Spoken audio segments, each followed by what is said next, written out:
अस्सलाम वालेकुम वरहमतुल्लाहि वबरकातुहू। दोस्तों आज 30 अगस्त 2023 है और मगरिब की नमाज का वक्त होने वाला है। बारिश भी हो रही है।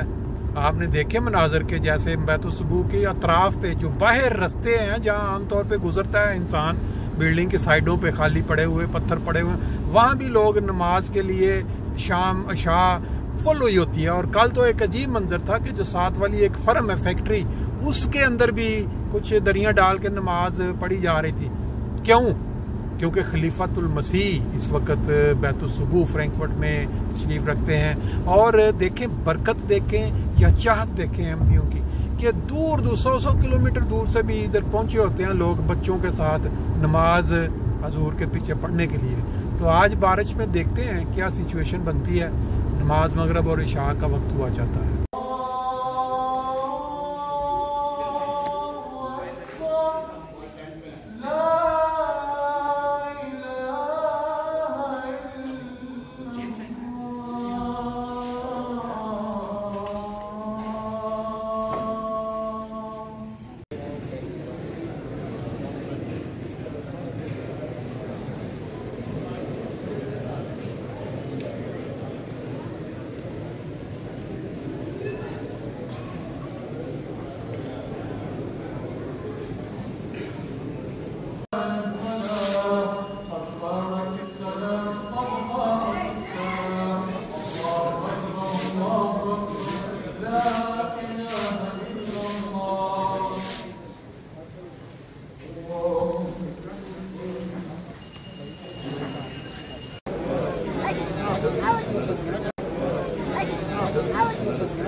जिस लंगर का आगाज़ हज़रत मसीह मौऊद अलैहिस्सलाम ने कादियान दारुल अमान इंडिया से किया था, वो लंगर आज दुनिया के किनारों तक पहुंच चुका है।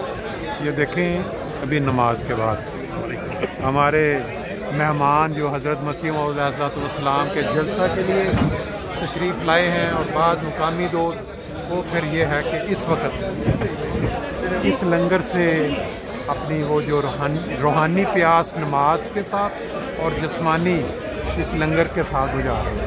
बहुत ही खूबसूरत नज़ारे हैं। दोस्त अभी आ रहे हैं, नमाजें अभी ख़त्म हुई हैं। मैंने कहा चलें ये दिखा रहे हैं।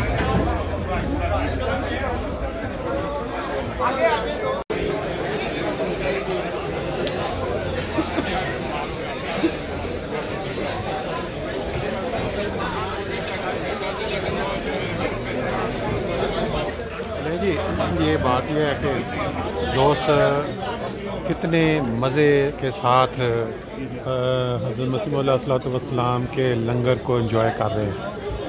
जलसा हो और फिर जलसा, वो एक तो जलसा होता है हमारा प्रॉपर यहाँ फ्रैंकफर्ट के अंदर हमारा जलसा चल रहा है। बाकी पूरी जर्मनी का जलसा 3 दिन का होता है। हमारा फ्रैंकफर्ट वालों का जलसा उतने दिन होता है जितने दिन हजूर यहाँ रहाइश रखते हैं। डेली ये मुनाज़र हम देखते हैं। बहुत सही है, देखिए कोई मिल रहा है, कोई खाना खा रहा है, ऐसे